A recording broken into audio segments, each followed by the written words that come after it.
Welcome to Woo². This is me, Colette Baron-Reid. We're inside the Wooniverse, and I am joined by my executive producer, Connie Deletti, and we're talking about subjects that either you write in and ask us to talk about, or we just feel like it. So I don't know This what are is we how we talking about felt today? like. That's how we felt like talking about this. Today, we're talking about shadow work. Ooh, Ooh. we get a lot of questions about that in the membership site. We Lots. do, and you, have said, it's not just about love and light, love, light, Mm-mm. and shadow. Always. So, let's start at the beginning, a very good place to start.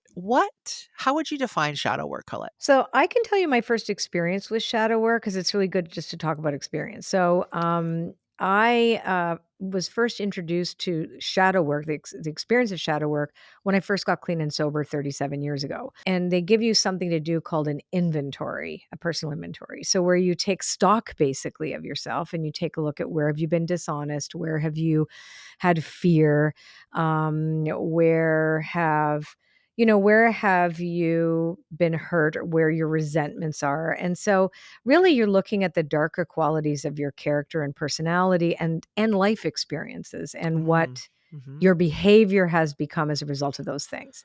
right. The purpose of that, it's kind of like let's say you have a fruit store. Well, you don't want a rotten banana to sit there, right? No, you want to take them out. You want to inventory the fruit. You want to throw out the rotten banana, or make it into banana cake. Right? Now I Yes. want a piece of that, but Yeah. whatever. No, you're not allowed. I have a great Okay. recipe. Anyways, yes. So anyhow, so it's being able to take a look at basically your wounds, your wounded qualities, and bring them into the light so that you can have a better sense of self-worth and you stop causing people harm or pain. Right? So it's really about being accountable for what you bring to the world that may that will be coming from the parts of you that you don't want to acknowledge or that you want to disown. I'll give you a really good example too. So I had trouble around just basically a projection on somebody who was being very opportunistic, Okay. right? And so typically we get very judgmental or angry when we're not owning that we have that in us, right? Mm, So that's very common mhm, where we'll project on the part that we've disowned in us that we deem bad. mhm, Bad person, bad. I'm not allowed to do that, mhm, or mhm, or also when you've had trauma and mhm, then you've identified with that. So this is like, mhm. I mean, it's impossible to just talk about shadow work in one little blip, Of course, right? yes. Well, and like you're saying, where to get started is starting to look for the shadows because we spend a lot of time avoiding, like you just said, avoiding the shadows, Yeah. suppressing shadows. It's like you identified it as a part of oneself that we don't readily love and accept, right? Right. And Right, we wanna be in denial about too. So let's say you're jealous, but that's not you. You say right. that's not you, but it is you. And what if Yeah. you have unconscious bias, for example? In the past few years, we've been invited to take a look at that in terms of anti-racism work, Yeah. those types of things. That's shadow work. Look at what are you participating in that causes hurt or harm to other people. That is what shadow work is. Mhm. One aspect of that is that. Right. So it's a constant inventory. If like I believe that shadow work is something we should continuously do. Like Mhm. the culture has a shadow, the collective has a shadow. Yeah. So there is light, but there is also the parts that are need healing or need upgrading or that Mhm. are degrading or in some way exclusive rather than inclusive, for example. So I'm Mhm. talking about that in you, right? Are you Mhm. including all of you, or are you just saying just part of me, the part that I'm going to show the world, but there's all this seething stuff in there that I refuse to own, Right. right? And which gets to be very unhealthy. So if you don't have a really healthy relationship with anger, for example, you could Mhm. burst out into rage or self-harm. Right. When it comes to addiction, what we really talked about in the program I was in was talking Mhm. about self centered fear, that everything comes down to self centered fear. What are we afraid of? Mhm. What is the consequence of acting out of that and the different ways in which we um, Mm. which That's we engage interesting. the world that's not healthy. So, Mhm. it's a way to look with love at the unhealthy parts of yourself and be willing to change. It's not just to look at it and pick lint out of your navel, Right.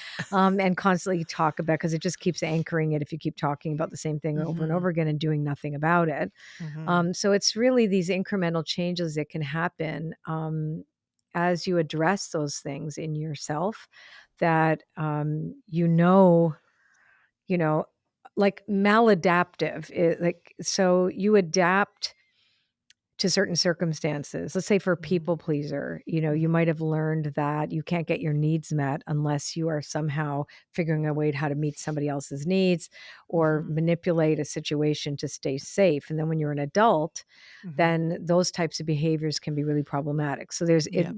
you begin as adaptive when you're a kid. Yep. Oh, I have to adapt to these changing circumstances when you're really small. Survival. Yeah, as you're Exactly, for trying to survive. survival. Yep. Mhm. Or big traumatic things that happen to you in adulthood as well too. So like something happened to me at 19, a big violent thing happened, and then and in that moment I couldn't protect myself, and it was like, okay, I'm going to turn possum, and that impacted me in a way that was so difficult that it became problematic as I got older and older, because Mhm. I would find relationships like that where I couldn't set boundaries because I was too scared. But I wasn't conscious of that.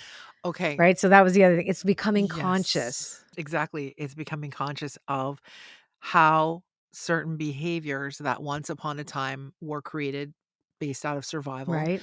are ongoing, and Mhm. discerning and identifying those behaviors as, like you said, they're hurting people, including yourself. Yeah, exactly. That's a shadow.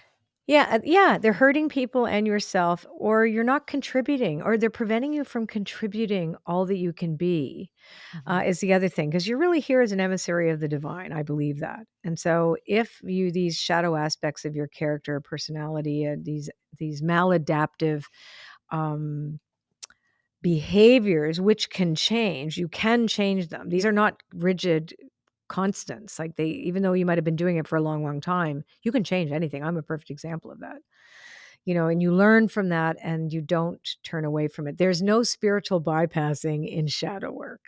I'll just Mhm. say that. Mhm. It's the willingness to look in there and go, I am going to do whatever it takes to integrate this part of me without judgment and heal it so that I can become more of a whole, fulfilled human being. Okay, great. Great, great, great. Because there is, so for anybody listening, so because you've mentioned something that's, I think, so key, it's about being conscious of something. Yeah. So you can still be extremely not aware of Right. aspects. That's right. You can be an adult and still be unaware of certain shadow aspects of you. If somebody was listening and they're like, well, I don't think I even have a shadow, Mm. where would they start? Like, where would you suggest someone starts who doesn't think they have a shadow or is not in touch with those aspects? Sure. So you can really see the quality of that shadow content, and everybody has it. It's just not possible. There's no Mhm. such thing as a human being that hasn't been wounded at least once from the time that you're born to the time you're an adult, right? Where you have somehow adapted to that and having an expectation that that could come again, right? So Mhm. Mhm. you take a look at the quality of your relationships. Take a look at how clean and how healthy are your connections. Do you have a resentment? And have there been any repetitive patterns in your life that have come up that have caused you discomfort? Um, and do you consistently blame other people? A great example is like, all men are, right? Like, I would hear Mm. this. Mhm. It took me a long time for Mm. me to recognize that I was the common denominator in every relationship that I had, that I blamed Mm. Interesting. Yep. for my unhappiness. And I'm like, Mhm. wait a second. Mm. I was the chooser in all of these things. And yes, I didn't understand consciously that I was choosing Sure. these same things over and over again because they all look different, Mhm. but the result was the same. So ask yourself, where have you played out situations in your life that have caused you harm or discomfort or challenge, where you may not have seen it in yourself, but that you see it in other people? Because a lot of the times, if you see something consistently in other people, if you can name it, you can claim it. right? It's yours too. There's another little catchphrase. I remember Dr. Phil said this once, and it's so what is it, and it may not be his originally, but I remember him saying it. "What is it about you that I don't like about myself?" Right. That's such an amazing Was question. that it, Phil? Oh, that was so interesting. What is it about you that I don't like about myself? Yeah, what bothers me about you that was related to what I don't like Exactly. about It's a myself? reflection, right? Even simpler, what don't you like about yourself? I think maybe going back to your original question of what if somebody who doesn't identify with this and they don't know where their shadow is, what about their self-talk? Where would they start? What don't you like about yourself? That's a good starting place. And why? Then it gets into all kinds of things, right? So, right? Because then Yes, the it's like, well, rabbit I hole. don't like Yeah. because I don't Yeah. look like Gigi Hadid. Is that her name? Mhm. I can't remember. Yeah. But you know what I Yeah. mean? It's Yeah. like I don't. So Comparison, comparison is a separation. Yes. exactly, Yes. exactly identification. It's so many layers. Mm. I just think if we're going to evolve together as a society, we have to not make this a bad thing. We have to say, okay, I need to do some work around this. Mhm. And the truth is what is the work? The work is consciousness and being conscious of behavior that may come from, and then making amends like as quickly as you can. So it's like clean up your side of the street as quickly as you can. And you're not responsible for other people's triggers or their traumas or whatever, unless you really are, Right. but Yeah. it's like, that's the other thing, like, accept that we project onto other people, they project onto us. Especially if you have a part Right. of you that you're disowning, Mhm. you will find a Mhm. situation where you could project that story onto somebody else. So Mhm. where do you do that? Where do you see yourself as a constant victim? And I love your cards as a tool, when doing Yes. shadow work, when investigating, and it's a wonderful tool to help with that. Oracle cards are exactly that. The way Mm. my cards are written Mhm. are so that you can investigate and be curious and excavate and, uncover parts of yourself that may have been at the core of some of your challenges, or they can turn into assets. So um looking at oracle cards as a way to do shadow work is a great way. Like, how do I, but sitting with yourself too and just asking yourself some very simple questions, um, and get a therapist. That's the other thing. I when something comes up for me, I call a therapist. I never go there by myself, or a shadow coach. Nancy Levin is somebody who's extraordinary at that. She was my coach for a while, and then I've worked with an EMDR person too. I think we talked about that with Gabby Bernstein because we share the same therapist. Yeah. But I'll Yeah. get on a phone and just say, okay, I've got something I want to work through. Mhm. What's my part in this? What am I not willing to own? Mhm. What harm is this causing to me or others? And these are great questions, like masterclass questions when you're comfortable going there for sure. So that's it. Everybody should be doing shadow work. And if you don't want to, well, you're in denial. That's what I think. You don't want to do it? Well, I don't If you don't wanna do know. it, maybe try again a different day. You might be more open to it, who knows? But, I'm only kidding. I mean, yeah. honestly, you come to shadow work when you feel uncomfortable. And Yeah. and I think it's important. And I never want to sound like I'm pushing anything on anybody ever, No, of because course, I yeah. can only share with my experience that it's given me a Yes. sense of Yeah. relief, Mm. given me a greater sense of being grounded, gave me a sense of purpose, helped my Mhm. self-worth and self-esteem, Mhm. enabled me to see my part in things. And because I used to take responsibility for everything that happened, and I realized that's no, what is mine to own and not, Can be freeing. it's Yes. very freeing. So Yeah. shadow work has extraordinary benefits. Just Mhm. comes with a little pain. Yeah. Yep. But worth it. But worth it. Totally worth it. And you're worth it. And you're worth Work it. it, just work it and you're worth it. That's what we used to say at some of my meetings. Oh, So, what did you say? yeah, work it. Just work it because you're worth it. Oh my gosh, I love that. Yeah. Work it because 'cause you're worth it. And you can apply that to so many And yeah, so things. many things. I know.